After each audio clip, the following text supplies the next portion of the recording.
My mother-in-law is faking an injury just so my husband, aka her baby boy, won't leave her all alone at the home.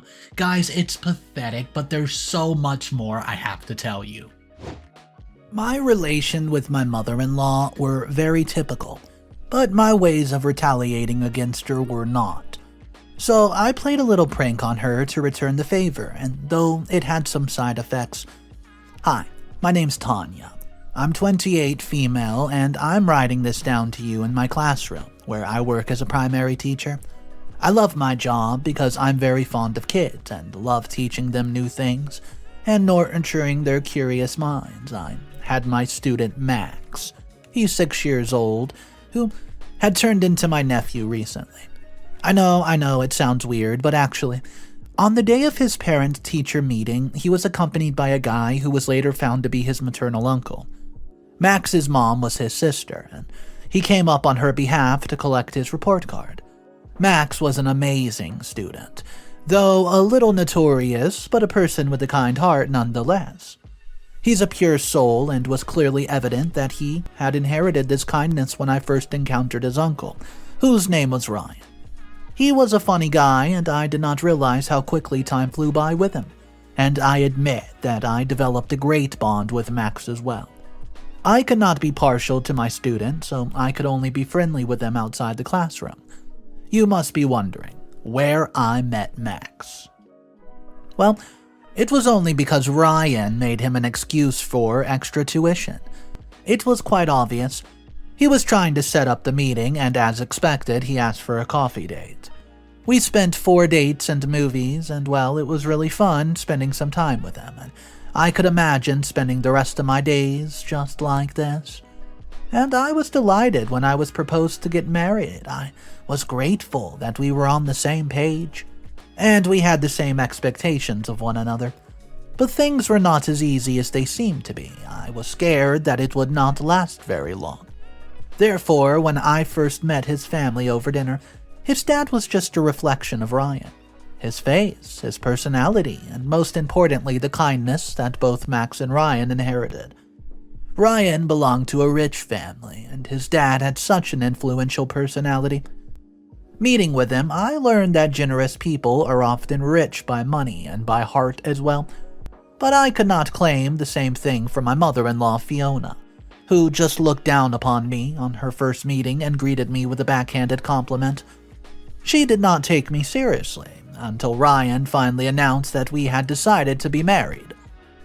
As excited as his father was, the same level of disappointment was evident on my soon-to-be mother-in-law's face. I thought that one day she would change her mind. We got engaged and I was declared his fiancé, and I was really excited about new beginnings in my life. But the excitement did not last long, because my father-in-law, with whom I've developed a great bond, passed away due to cardiac arrest. When the doctors declared him to be critical, Fiona lost it. The best people in town took care of him, and he only met us for a few minutes. Everybody had almost lost hope of saving him. He just blessed me and Ryan to start our new lives and carry his lineage forward. Fiona was upset, but was unbothered by it. But later, when he passed away, it was evident that he hoped that I would be her daughter-in-law, just to take care of Ryan. Ryan was determined this time to marry me, and Fiona could not protest to him. So, further, after his reasoning that he wanted to marry me and at the same time also wanted to keep the promise of his dead father by making me a part of the family. The ties between mother and son have been severed a bit, and I did my best to make things better. I found that Fiona had a birthday this week, and to cheer everybody up, I volunteered to organize a little get-together birthday party. But Ryan denied me at the right time to do any such thing because it would be handled by professional planners who have been providing them with services for 2 generations. So I only need to bring a present and participate to make things better. I agreed and dressed in the best way, yet I looked formal, trying to match the taste of Fiona. This was my only chance to impress her and make things better for Ryan as well, to support our decision. After all, it would be a big day for him as well. and every son would need a mother to stand beside him. He was already missing his father. I thought she would be happy to meet her son on her birthday, but things turned out to be the opposite. She was the same, only more rude this time. She missed Ryan very much, but was upset with him. When I tried reaching out to her in private to make things better and gift her a present we bought for her, she handed it to the waiter and passed a really mean comment on the material and the choice of dress that I've worn. According to her, I was the most unsuitable, lacking the same class as hers, and I was just a school teacher who had seduced her son to get married. I'm not a suitable match for her son, and I could not be a good wife either who does not have etiquette in front of people she interacts with on a daily basis. Conscious of everybody, she moved herself away from me and refused to recognize me at her house celebration. I was deeply hurt, but I did not want to bother Ryan because he saw me with her when she was insulting me in private. He believed that somehow his mother had started interacting with me, so maybe she would accept me as well. I did not bother to tell him because I did not want him to have any grudges against his mother because of me. That could make things difficult between us, so I tried to get this thing to end right there and just hoped that at least the wedding turned out to be okay. When the wedding date was approaching, Fiona tried to threaten Ryan that she would not come to the wedding because she did not want me as her daughter-in-law. Ryan, tired of her at this point, said that he would leave her and the house because he was sick of her drama. Finally, Fiona melted due to her fear of losing her only son, which compelled her to participate in our wedding. After all, Ryan reminded her of her husband and that she could not think of her son leaving her place, so she also offered him to not leave the house and live there after marriage, which means I have to also live there with her. I doubted her intentions, but she, got him to seem excited. Why would a son doubt his mother's intentions? And I was right about Fiona because on the wedding day she came up with a wedding dress and gave it to me with the condition that to be a part of the world she belongs to, at least I could make myself look like one even though I'm not actually in her world. And for that she presented her choice of dress to show up at my wedding. I tried to remind her that this was my day, but she reminded me that it was her world and her son's, and to become a part of it I should be willing enough to make an effort. She would happily accept me into her house at that point, and I was in a dilemma. But my mom tried to convince me that I should listen to Fiona. I also did not have enough savings to buy a dress to match her taste, and my mom's dress was too old-fashioned and pale to wear, so I accepted it, and finally I became his wife and part of his family. As I promised, I moved to Ryan's place and, arranged my belongings in his bedroom. Fiona comes over and gives me the task of helping her to clean her room.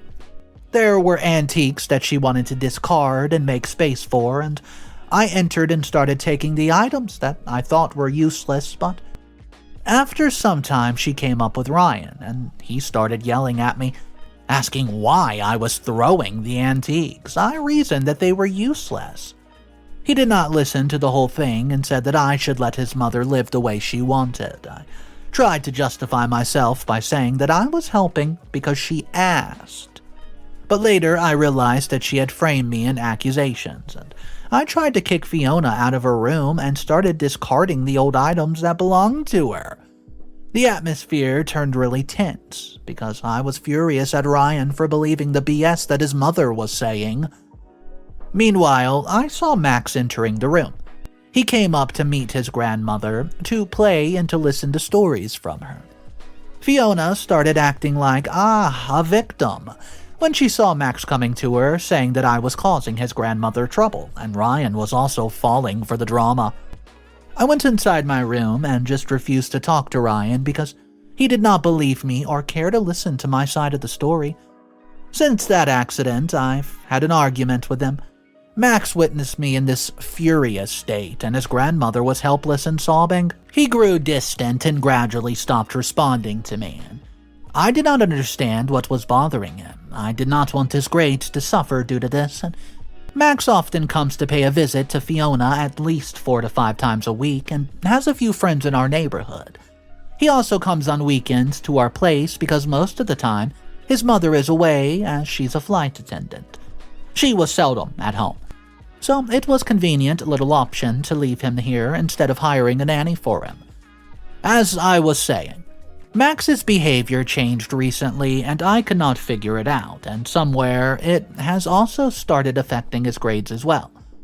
I tried to tutor him at home, but he didn't listen to me, disobeyed me every time, and ran to grandmother to complain about me. And she gets motivated to pick up a fight with me in order to defend her dear grandchild. She started portraying me as a bad influence around Max and her. Also, I had no idea what she might be making up, the stories that were somehow responsible for his unruly behavior.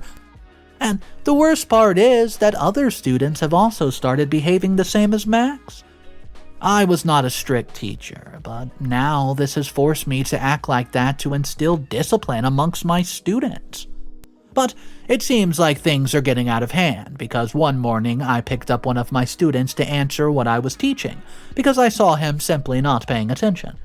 He starts misbehaving like I'm not a good teacher, and as I say, I do not stand by the words that I usually teach. I act rude to elders while I teach them more values and manners, and I asked him why he thinks like that. And he pointed towards Max, saying that he had told him everything. My own students were questioning me, and just like Max, they weren't really willing to listen to me. He actually started ganging up on his friends and classmates and provoking them to violate the class discipline. I never felt so disrespected by my students that I told them to go to the principal's office and I left the class.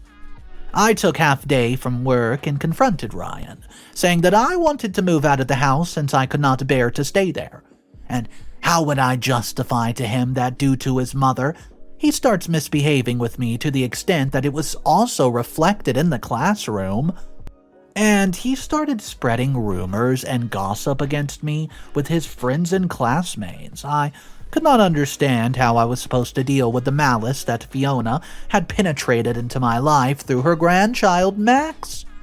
She directly, or should I say indirectly, tried to target my professional life as well, and I could not take it anymore.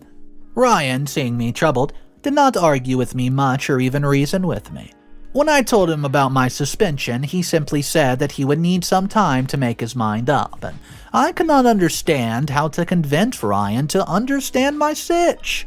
That I did not want to live with Fiona and why I resent her so much. Anyways, I'll update you guys soon. Top comments from the original post. Comment number 1. We can relate hard when it comes to evil mother-in-laws. Such mother could not bear the fact that, their son had grown up and they could make their own decisions and tried to interfere in their lives constantly. OP did no wrong by trying to abide by her conditions in order to make things better between them, but OP's reaction was bad when she tried to accuse her in front of her husband. Moving away from her was the best and most peaceful decision, because she kept OP in her house to make her life a living hell. Comment 2. I won't blame OP for acting like that, but she should try not to lose her temper so quickly, and when she had already suspected her intentions, she should not fall for them the next time, and, she asked to clean her room. And about dealing with her nephew, she could try to communicate with her sister-in-law as well to get some sense into his head. And her job would not be so difficult for her. In fact, there were many ways that OP could have dealt better with her family members if she had acted smartly. Update number 1. Hey guys, thanks for guiding me through the comment section. I tried to act patiently this time, as you guys have suggested, but I think things were not working in my favor. I hope that maybe it would be difficult for Ryan to shift or move away, so I thought of making easy things for Ryan to decide. So I started searching for apartments online that would be near my and his workplace and not so far away from his dear mother. And that would be enough to convince him to move out with me from that Fiona's place. Also, I was ready to pay the half of the rent for it. After all, paying with peace in life is always worth it. As I was scrolling through locations, I was in the classroom and was called to the principal's office.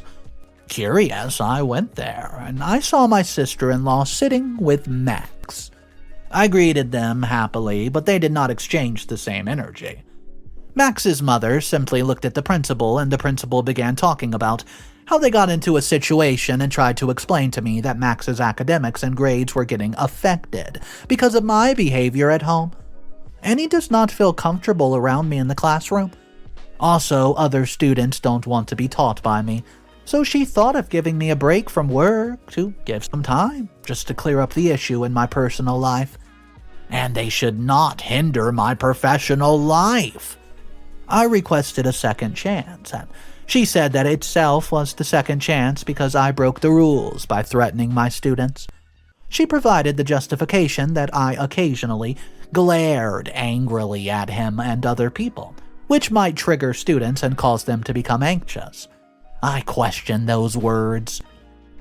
The reason sounds absurd to me, but somewhere I knew that Fiona's influential enough and her words might be affecting enough to cause me trouble, if not ruin my career. Back home, I was disappointed, and when Fiona got to know about my suspension at work, she started referring to my flaws as an incapable daughter-in-law, and now the teacher as well. I was already in my worst mood due to the job that I loved the most, and only because of her did I get suspended. I could not bear it. And when I found Max banging on my door, all the anger towards Fiona was directed towards poor Max, and he became the victim of my outrage. When I saw him wearing his muddy sneakers in my white carpet room, that lost me. So I slapped him on his cheek, and I instantly felt sorry. I tried to calm and console him, but he did not stop crying. When Ryan was back, thankfully he stopped crying because of him and cheered up a bit. This time I requested that we should move out, and I was in tears when I told him about my job and how I could not bear the taunts of his mother and the house. I just needed some time for myself. He understood me this time and agreed to shift. I showed what I've researched, and he talked to the broker to shift as soon as possible. I was glad Ryan finally agreed with me. I told him that he did not need to be away with his mother because he would shift nearby and he could visit her anytime he wanted to. I'll update you guys soon enough. Update number 2. As excited as I was to move out of that house and just, get some peace back into my life, all my hopes were shattered, and this is how things became worse after almost losing my job. And now I end up feeling guilty for thinking maybe I'm too demanding and selfish. You can judge for yourself. Ryan also took me to talk to the broker, and we found the perfect little place. I could not wait to move there. He told us that some formalities and paperwork for verification were left that would take a few weeks, and we were going to be ready to move in. And as much as I wished for him that he would not tell his mother, he unfortunately did, as I was scared that something might end up stopping us because she looked quite upset, but to my surprise she was convinced later on. I could not believe how willing she was to accept right away. There had to be something cooking inside her head. Just like before, how could I warn a son against his mother by saying that she was up to something fishy? As I was being suspended, I could not bear the presence of Fiona around me, so I went out grocery shopping, ran errands, so I could be away from her as much as possible until Ryan came back home. I don't trust being around her. I also started shopping for my new house where I would be moving. One day, when I was coming back, I saw an ambulance outside my home.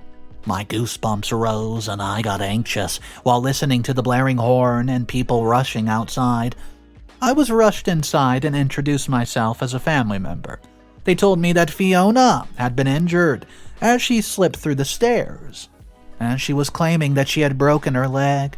Belonging to an influential background, she was given VIP treatment. Thankfully, she was alright, and when she was taken, through the wheelchair, her leg looked mostly fine. I called Ryan and his sister, and they arrived at the hospital ASAP, and the doctors told her that she was overall okay. Just a little swollen on her leg, nothing broken. Nothing serious has turned out in her x-rays, and she was permitted to be discharged. Ryan, who was already worried, was further carried away by Fiona's words about leaving him alone when she needed him the most. She tried her best to hit him where it would hurt him, by referring to his father and how much she misses him, and his resemblance to his father reminds her of him, which keeps her happy. But since his wife does not want to be around and doesn't like her, such thoughts keep troubling her every single time. Ugh, if I had to be present, then she would not have been left alone to die. Imagine herself dying alone if that ambulance did not arrive on time. Though she was exaggerating things, somewhere I would not deny that she's not entirely wrong about that. I was so guilt-ridden, and it had also impacted Ryan in such a way that, after Max, even grew distant from me. Though he didn't blame me. He already disliked the idea of moving out, and she left no stone unturned to act needy in front of her family and her well-wishers. I also felt worse when I received a phone call from the broker, who was done with his formalities and was ready to give us the keys whenever we felt like it. I did not know how to respond, so I informed Ryan that his broker called back and he was ready to hand over the keys to the apartment and move us in. I asked what should I reply to him. He gets furious and starts taunting me. What do I think I should tell him? How could I imagine leaving his mother alone, who was already devastated and emotionally weak? Before I could say anything, he simply shrugged me off, saying I could do whatever I wanted and I could leave him alone with his mother to take care of her. Somehow I controlled my tears and told the broker to wait a bit. I'll get him to do it in a few days, don't you worry. My marriage was affected due to her illness, and somehow, directly or indirectly, I was made responsible for her condition. And somewhere I was also blaming myself for it. What would you think if something similar had happened to you? Update number 3. Hey everybody, I gave up almost all the hopes that I had, and I could not understand how long I was supposed to stay here and deal with her.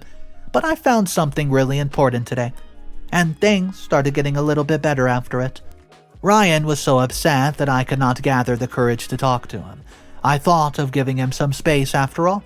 He needs some time, and whatever he decides, even if it will be against my wishes, I'll still respect it, and try to take the middle path, or maybe even move out alone to the apartment. But thankfully, things that were getting worse now took the U-turn. Ryan came up himself and apologized for overreacting like that. Also, he said that he would like to take care of his mom and could not say if, he should be able to think about moving out. I did not want to push him further. I had to be around Fiona and fulfill all her responsibilities, including her stupid, bratty attitude. Her pedicures, her facials, spas, social life, visiting parties did not stop. She hardly eats healthy but wants me to make salads and soup every time, even though she ends up drinking wine and eating junk food. But at least things became better with Max gradually because I was always present at home.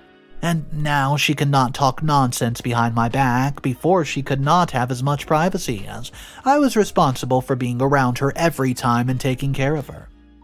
She was hardly alone, and Max, who was just a kid, did not quite remember who he fought with the last time and became friends with the very next day was the same person. Kids have no grudges against anyone, and just move on easily, and hence he also mixed up with me, forgetting everything. And one day I get a call from the hospital asking me to get herself checked, as she was supposed to visit once after the accident, but she skipped her appointment for the week. I asked about her reports, and he said that they had already mailed her and sent the reminder as well, and I thanked him. And he told me that she should stop taking medication as the course was over, and there's no need for a plaster as they found nothing wrong with the x-ray, so she's fine and good to go. But since she insisted that her bones were weak and brittle, and feared that she might end up having a hairline fracture, she insisted on a plaster on her foot. After her request, he said some things are just psychological, so they did it for the patient's sake. And I saw that she was still roaming around in her wheelchair, so I get suspicious, and before breaking into Ryan, I thought that she would again try to do some drama, and I just better keep an eye on her. I'll update you guys soon. Update number 4. Hey guys, thank you for staying up with me throughout this. I have amazing news to share with you, so listen. I was desperately waiting to know the truth, and I got it. And the best part was that I did not have to wait for long, because the very next morning, when I was playing with Max on the lawn, I did not let her get away from my sight. I saw her getting up to push the curtains aside, and I was shocked to find her getting up. She was only a little off balance because of the plaster on her ankle, but there was no such problem, and was evident through her expressions. She gets up and just sat up comfortably as a normal person with no signs of a struggle. My doubts were confirmed, and I thought of exposing her right then and there by taking a picture, but then all the devastation was flashed back that she had caused me until now. My wedding day, my fight with Max, my job suspension because of her drama, my differences that emerged with Ryan, and I could not let her go just like that. I have to do something big, something to expose her to that in front of her dearest son Ryan and grandson Max, to let them know the reason for my resentment towards her. So I waited for Ryan's birthday. He was really excited, but I was not, because the truth would affect the ties with his mother, and so would Max. But I had to think of something, right? I knew that while I was dating Ryan, he loved dogs and often wanted to pet them, but he was denied because his mother hated them. I could not believe him, but he explained the reason why she had suffered from rabies due to a dog bite during her childhood, and she got the shot, and ever since she's had a phobia of dogs. And I knew the perfect present for Ryan, and mostly for Fiona this time. I took him near the pet shop, instructed him to close his eyes, and handed him something to hold on to. It was soft, furry, and moving. He opened his eyes, and his expression were quite memorable when he cuddled a small brown, furry puppy. His happiness was in the seventh heaven, and he thanked me, but upon reaching home he was confused, and I told him to bring it up at the right time.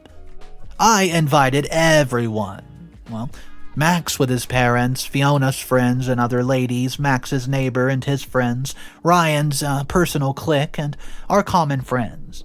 Before he was about to cut the cake, I kept the puppy hidden behind me and told Ryan to try to talk to his mother.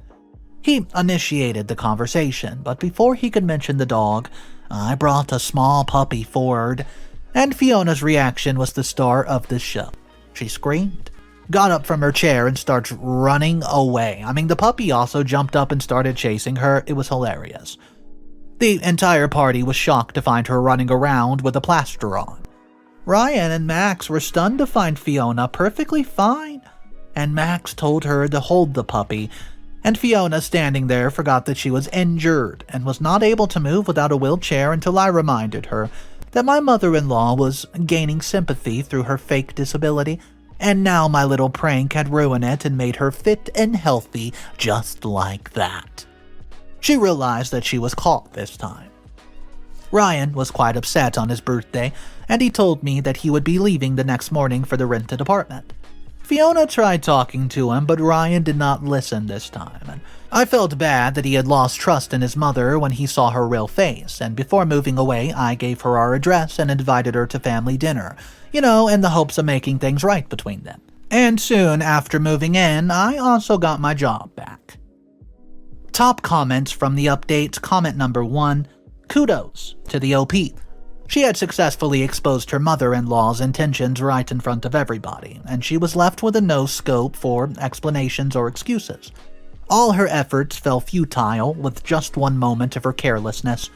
OP now has the trust of her husband and the rest of the family members.